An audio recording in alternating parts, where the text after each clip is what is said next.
Hey, what's up, guys? Today we're going to look at common problems and solutions for the first generation Honda Pilot.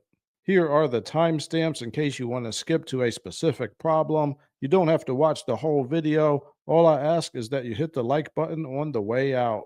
Today's Automotive Nerd Report includes recalls, technical service bulletins, and internet reported issues. If you think that your car may be affected by a recall, you can find out if that recall has been done. I'll put the link in the description to Honda's recall lookup and also to NHTSA, where you can put your VIN number in and see if your car's recall has been completed.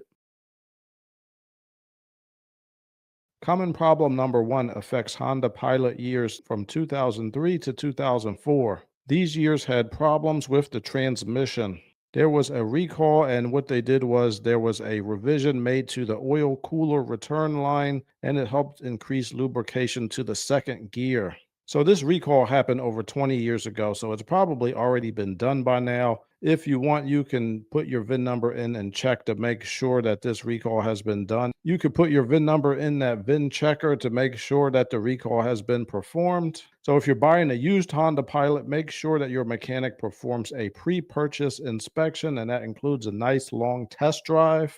And if you own a Honda Pilot, make sure that you do all your transmission fluid changes on time. If you're thinking of getting a used Honda Pilot, I would get one that's 2005 or newer. They revised the transmission in 2005, so you won't have to worry about that issue at all. And also, if you're getting a first generation Honda Pilot, the best years are 2005 to 2008, but that's going to be with four-wheel drive. In the later years of the first generation Honda Pilot, they started using a system called VCM1, which is variable cylinder management, and they only put that on the front wheel drive Honda Pilots. So if you're going to get a Honda Pilot for a 2005 or newer, make sure to get a four-wheel drive one. The VCM1 system has issues with oil dilution, so you just want to avoid it if you can.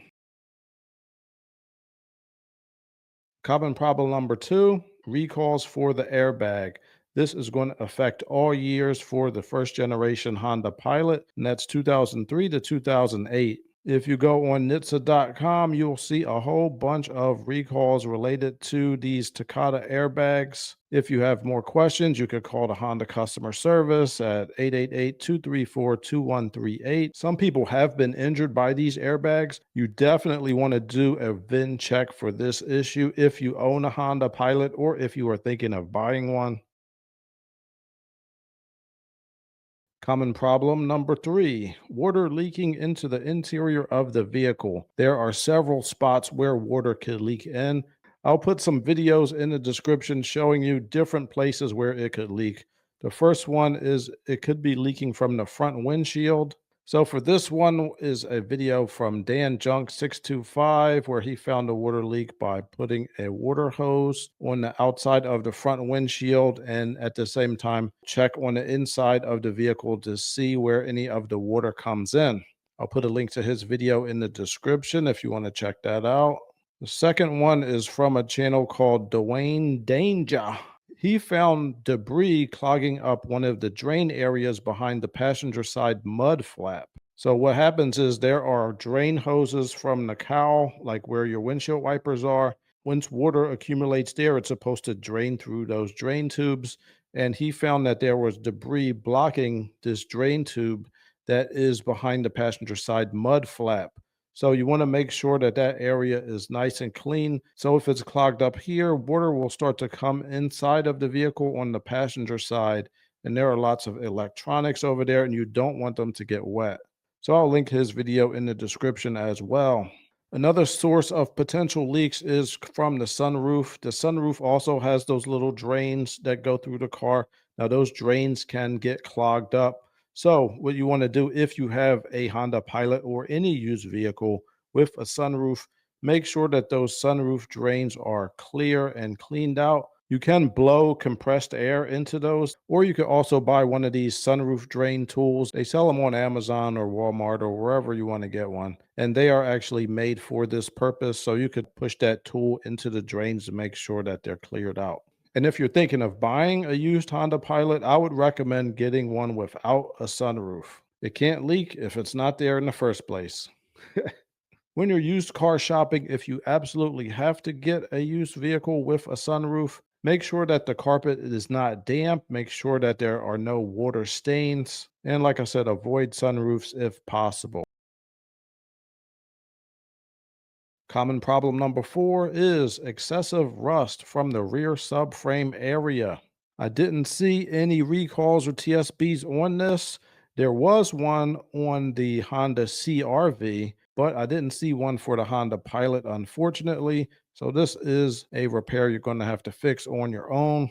Dollar bills, y'all. So they talk about this a lot on this forum called piloteers.org. I'll put the link in the description. Now, there was somebody on here who repaired their excessively rusted rear subframe by putting some screws in it.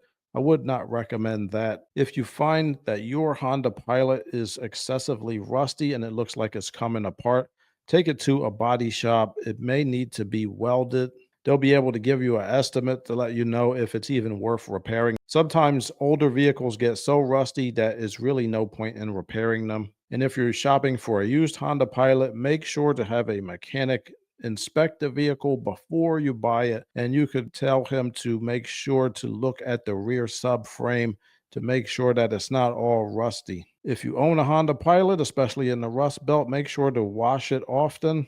I know somebody who lives in the Rust Belt. They had a 2017 vehicle that was known for rusting, but they washed it once a week. They took it to the automatic car wash. They got one of those memberships. So they washed it once a week, and that thing was so clean underneath. I saw it, and it was super, super clean. Hardly any rust at all after almost 10 years in the Rust Belt. Common problem number 5, power steering pump problems. This is an internet reported issue. I didn't see any TSBs or recalls on this, but the symptoms for this will include leaks, noise, and obviously a lack of power steering. So if you want to try to figure out where it's leaking, they do make dye that you can put into the power steering fluid, and it comes with little glasses and a UV flashlight. So you'll be able to see exactly where the leak is happening. You may need to replace the power steering lines and power steering pump. Now, one person I saw online found his leak was at the power steering pressure switch. So some people have been able to just replace some of the O-rings for the power steering line. See, I'll put the link in the description to this video by Life Made Simple. In this one, he replaced the whole power steering pump. And I'll put a video by Andrew Lewis in the description. He found that it was just the pressure sensor that is attached to the rack and pinion.